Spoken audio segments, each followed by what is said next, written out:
Welcome to Balanced But Barely, a podcast for anyone who looks like they have it all together, but internally has about 47 tabs open in their mind. I'm Carla Jean, and each episode we talk real-life stress, anxiety, and self-regulation in a way that actually makes sense. You'll walk away with practical tools to feel calmer, think clear, and create more balance without needing to hide underneath your weighted blanket by 2 p.m. Today's affiliate for the podcast is Poshmark, the #1 social marketplace where you can buy, sell, and connect with people whose style you love. Go to Poshmark.com and use the promo code CarlaJean143, that's CarlaJean 143 to sign up and receive $10 just for you. Hello. Let's talk exes. So today's or this week's or whatnot's balanced but barely moment for myself is about an ex. Not specifically my ex, but someone that I love has an ex that nearly threw me off balance. My interaction with this person has been very limited up until this point. But I really honestly thought that we had a decent mutual respect for each other's position in our current situation. But I was so wrong. I mean, really, really wrong, guys. At a family event, get this, at a family event that I have every right to be at and be a part of for many reasons, but most important, it was meaningful to myself, my partner, and others that were involved. However, due to a disagreement that had nothing to do with me, apparently I have now become the devil in this person's eyes. So here's what happened. Not only did I get the silent treatment, but there was an opportunity to take a group photo, and she refused to be in the photo with me, and then refused to let the other members of the family be in the photo with me as well. Here we are at a large public event with eyes on us, and she was choosing that moment to publicly make a point, not just to me, but to everyone watching, that I was not considered part of the family. Now, I wish I had a picture of my face, because at first I'm sure it was of total surprise and disbelief. What is happening? I quickly slapped a smile on my face and I was like, okay, I see you. I see what's happening here. And I walked into the crowd with a smile, shaking my head in disbelief and noticing the "I feel sorry for you" eyes from the other moms. Now, the old Carla was ready to step in. She was tapping me on the shoulder, just let me go. She was ready to take over. She was ready to handle the situation street style. But the new Carla Jean was like, she's so gross and not worth the energy to be upset. And I actually felt sorry for her. I could feel her anger towards me, and watching a 50-plus grown woman resort to high school mean girl tactics was actually quite embarrassing. And then I realized it wasn't the other moms looking at me like they felt sorry for me. They were looking at me because they were embarrassed for her. So I took a deep breath and I gave my partner a huge hug of gratitude and had a wonderful night. Her, on the other hand, probably stewed about me for days. Now, letting someone take up that much space in my mind and my body is energy and power that I am not willing to give up to anybody. So that was my balanced but barely moment. It could have gone so wrong in so many different ways, but I am so glad that I was able to just breathe through it, flip the perspective, notice that I was triggered, and just be like, not today. Not today, sis. We are not doing this today. So I would love to know if you had any balance but barely moments and what they were. You can leave them in the comments or you can message me. I would love to share yours here on the podcast as well. So yeah, let me have it. What was your balanced but barely moment? Welcome back to Balance But Barely. You know what's funny? People talk about heartbreak all the time. Romantic heartbreak gets songs, movies, ice cream commercials, and those oh so overdone dramatic rain scenes. But friendship breakup, that one gets real quiet. Like somehow we're supposed to just move on when someone who knows our secrets, our struggles, our favorite coffee order, and exactly how to talk us off a ledge suddenly becomes a stranger. And honestly, I think losing a friend can hurt just as deeply and sometimes deeper than losing a relationship. Because friendships hold a different kind of intimacy. It's the person you text during a breakdown. It's the person who says, I'm outside when your world falls apart. It's the person who witnesses versions of you that no one else sees. And when that connection breaks, it can leave behind confusion, grief, anger, abandonment, and this weird feeling of, was any of it even real? So today we are talking about the love and trust friendships are built on, the grief of being abandoned and outgrown by a friend, and the boundaries that protect healthy relationships from becoming emotionally exhausting. Because some friendships are safe places, and some friendships become survival jobs. And if you're someone who's always been the strong one, the helper, the emotionally available friend, this episode might hit close to home, but hopefully in the best way possible. All right, let's get into it. I think friendships is one of the purest forms of love because unlike family, you choose one another. And unlike romantic relationships, there's usually no social script telling you what friendships is supposed to look like. Friendships are built slowly, through consistency, through safety, through tiny moments that quietly say, I've got you. It's someone remembering the thing you mentioned 3 months ago. It's the text me when you get home. It's laughing so hard you can't breathe and crying so hard you can't speak. And I think what makes friendship so powerful is this feeling of being witnessed. Not performed, not perfect, witnessed. Because a good friend sees the messy parts of you and stays. Not because you're useful, not because you're entertaining, although I am, side note. Not because you never struggle, but because your existence matters to them.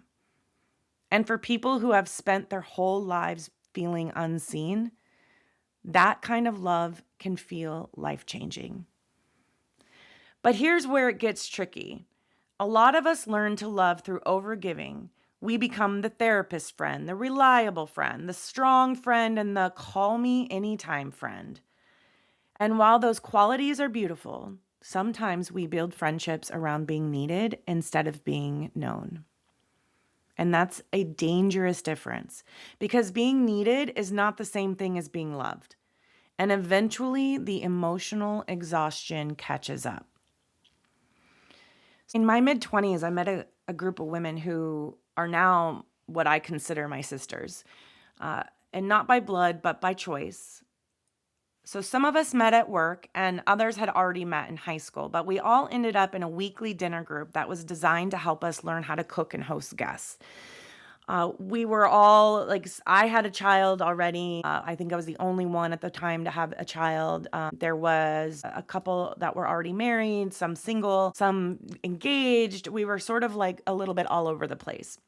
But we had this common goal, this common bond that we wanted to, like I said, learn how to cook and learn how to host guests. But what ended up happening was we did learn how to cook, but we also learned how to love and support and empower each other through what would become weddings and marriages, kids, eventually divorces, long distance moves, and even death.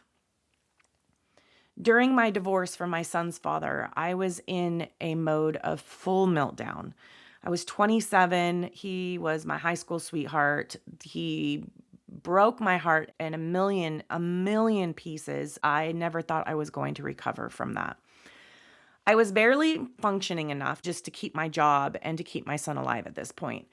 A core memory that I had of my friendship with these women was when all showed up at my house together, and they each took a different room, like scattered like rats. And they just started cleaning. I remember one was in the bathroom cleaning, and I know it was so gross and it was so dirty, and there was like no judgment from these women. They just cleaned up. There was just love. They were just expressing their love to me through this action. I felt seen and loved and cared for. A year later, I ended up moving over an hour away from them, and I fell in a very, very deep depression, which then led me to slowly stop responding to their texts or their calls. I started canceling on events, invitations that I was getting to be part of these milestones in their lives. And eventually, I succeeded in pushing them all away, except for one. And I am so grateful for her. She would check on me from time to time. She gave me space, but she refused to let me be forgotten. After years and years of my self destruction behavior and a few more tragic events sprinkled in there, I started to reach out to her.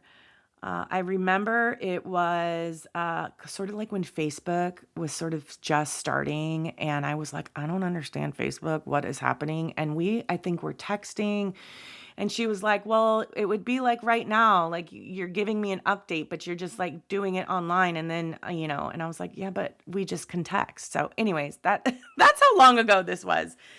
Um, so eventually we started meeting up once a month for brunch and sort of just, I think, tipping our toe back into this like, can she trust me? Can I trust her thing? We stayed consistent. And then that led her to inviting me to her amazing holiday party, which was a big deal because it was a sort of a dynamic group of different women from different parts of her life. So it was a little bit risky to invite an old friend who sort of became estranged back into this group. I wasn't fully healed yet. And so I still had anxiety driven antisocial outbursts, but she was patient with me. I continued to find my way back to myself. And when I finally arrived, my friends were waiting with arms open because of that one friend who never let me be forgotten. As I began to show up for them and be accountable for the pain I had caused, our friendship reached another level. These women see me and accept me for who I am now, who I was before, who I became, and who I am still becoming. I am forever grateful for their unconditional love and support. Okay, can we talk about friendship grief for a minute? Because nobody really prepares you for it. Like, nobody tells you how disorienting it is when someone who used to be a part of your everyday life suddenly just isn't. And sometimes there isn't even a big dramatic ending. Sometimes it's just slower than that. Calls start getting not returned, texts start feeling different. You notice that you're the only one initiating everything. The energy just changes and you can feel it. And honestly, that kind of loss can make you question yourself in brutal ways. Like, what did I do wrong? Was I too much? Was I not enough? How can someone love me so deeply in one season and then just disappear the next? Personally, I honestly thought my friends thought that I was just too much. I had years and years of back-to-back trauma, not blaming myself. It just happened, which then led to some really deep soul searching. And I just really honestly thought they were sick of me complaining or sick of me always in need. But the hard truth is sometimes people leave because they changed. Sometimes it's because you changed. Sometimes it's because the friendship just simply became unhealthy. And sometimes people just don't have the emotional capacity to show up consistently. None of those automatically mean that you're unlovable, but abandonment has a way of making old wounds speak real loudly, especially if you already carry fears like, people always leave, I'm too hard to love, and my favorite, nobody stays. And here's something I wish more people said out loud. You are allowed to grieve someone who is still alive. You are allowed to miss a version of a friendship that no longer exists. You are allowed to feel hurt, even if ending the friendship was necessary. Because grief isn't weakness, it's evidence that something mattered to you. But also, not every friendship is meant to last forever. Some people are life rafts, some people are lessons, some people are mirrors and growing pains, temporary safety and reminders. And my favorite, you guys, some people are just dicks, all right? That's just bottom line. And so sometimes losing a friendship creates space for you to finally reconnect with yourself, even if it hurts like hell first. So this one still hurts a bit. I don't think about it very often anymore. It's been a really long time. But when I do, it definitely stirs up some old Carla energy that would have liked to take it to the streets.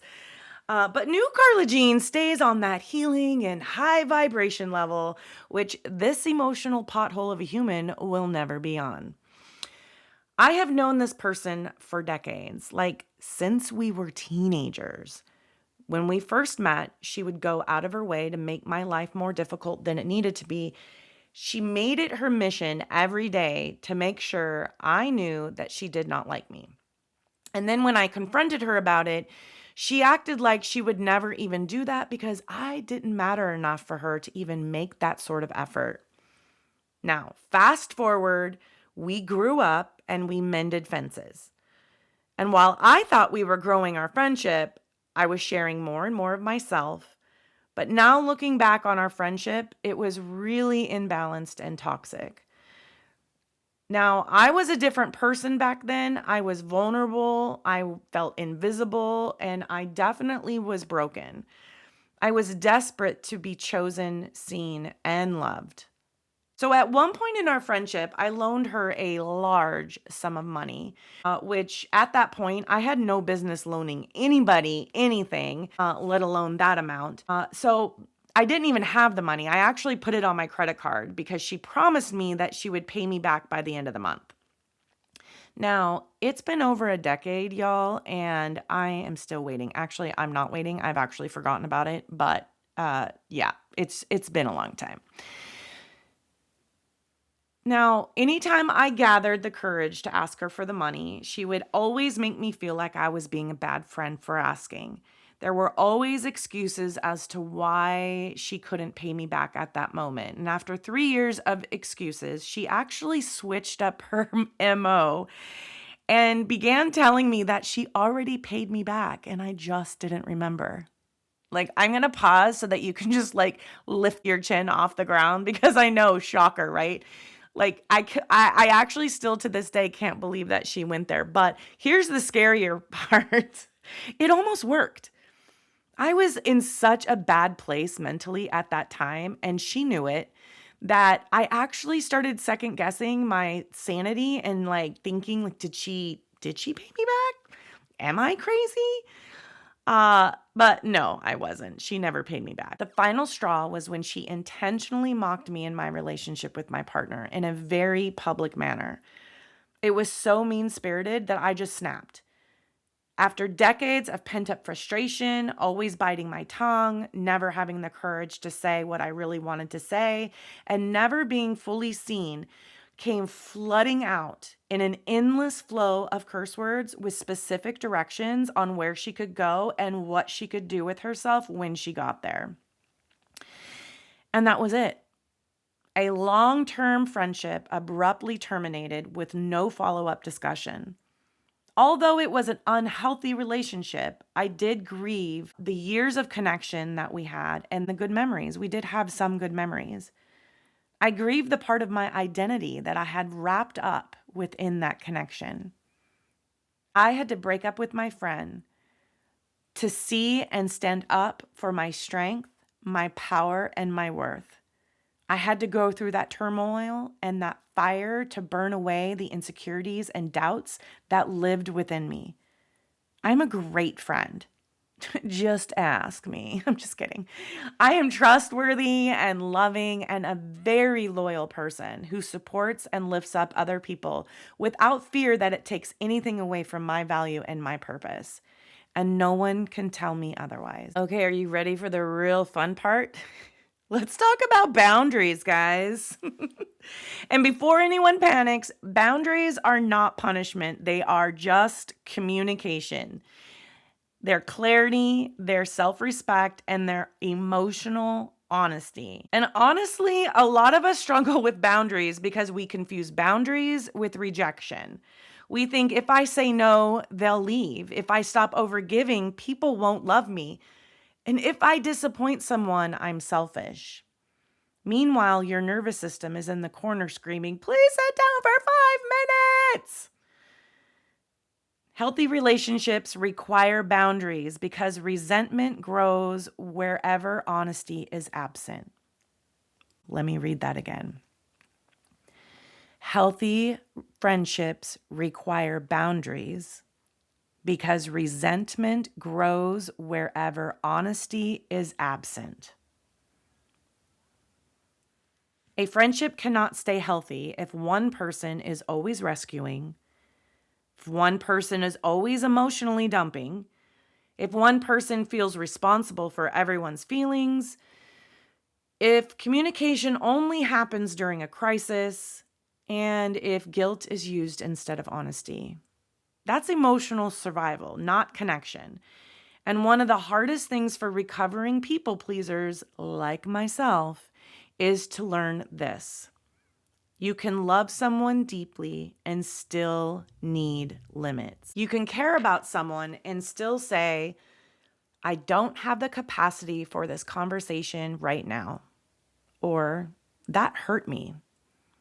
Or, I can't keep abandoning myself to keep this friendship comfortable. The best description of boundaries that I've ever heard is that boundaries are not about telling other people what they need to do. Boundaries are about telling people what you are going to do. For example, you're not going to say, stop calling me. You're going to say, I will not answer the phone. You can't control if they're going to call you. You can block them. That's easy. Or you can say that, I'm going to block you. But they need to know what your limit is. When you call, I will not answer the phone. The right people might not love every boundary, but healthy people will respect them. And honestly, boundaries are one of the clearest ways to teach people how to love us. When my son was a senior in high school, I was at the peak of my stress/anxiety/PTSD chaos spiral. Physically, I was wound so tight that my neck felt like it was going to snap at any moment, and the base of my skull was so tense that I thought my head would explode. My feet had pins and needles that made walking and hiking a struggle. And I'm going to save you the details from my gut health. Mentally, I was overwhelmed by work, friends, family, and being a single mother. That overwhelm led to debilitating decision paralysis, like 100% true story. One time I stood in front of the meat section in the grocery store for at least 10 minutes because I couldn't decide, simply could not decide if I wanted beef or chicken for dinner. I would make plans with friends and then cancel every single time without fail. And guess what happened? I stopped getting invited to do things, which was totally understandable. I had no social life. I was so lonely. I was sad, and it was all my doing. So financially, I was struggling so bad that there were days I had to actually call out of work sick because I didn't have money for gas. Ironically, I would have money for gas if I hadn't have spent it daily on a bottle of wine and a half pack of smokes each night. And we will get back to that self-destructive disassociation behavior of mine on a future episode. But just so you know, that was happening. I had to close my small business. I had to file for bankruptcy, and I was working as an administrative assistant in a temporary position while raising a son. Like, this is nuts. Spiritually, I felt completely disconnected from anything outside myself. After decades of church trauma as a child and divorcing my second husband, yes, I said second, who was a pastor, by the way, I no longer had a feeling of a greater purpose. I was lost. I felt broken again. And I was desperate. I was so tired. I knew if I didn't do something soon to help myself, it wasn't going to end well. My only reason for getting up every morning and not giving up was about to leave for college, and I needed to get ahead of this identity crisis that was brewing before it became a full-fledged problem. So I started seeing a therapist once a week, and I also started seeing a massage therapist to help with the muscular tension. I began to walk for 30 minutes on my lunch break every day, and I was listening to my music so loud that I could not hear my thoughts. I didn't completely stop drinking and smoking, but I did limit it to only a few nights a week instead of every night, so at least I had some gas money. If all of this doesn't scream, girl, you need some MF and boundaries, I don't know what does. My therapist helped me recognize that all of this disassociation, isolating, and the self-destructive behavior was actually enhancing my sense of disconnection. She gave me the following homework after our first meeting. Number one, I wasn't allowed to say no to any social invitations unless I already had something scheduled. Number two, I wasn't allowed to cancel unless it was an emergency, like someone better be on fire type of emergency. And number three, this was the hardest one. I had to tell all my friends and family about rule number one and rule number two. Cue the full panic and scanning for the escape route moment. Reluctantly, I did what she asked, and my friends were more than happy to hold me accountable. Most of them were actually pretty excited. The first month was hell.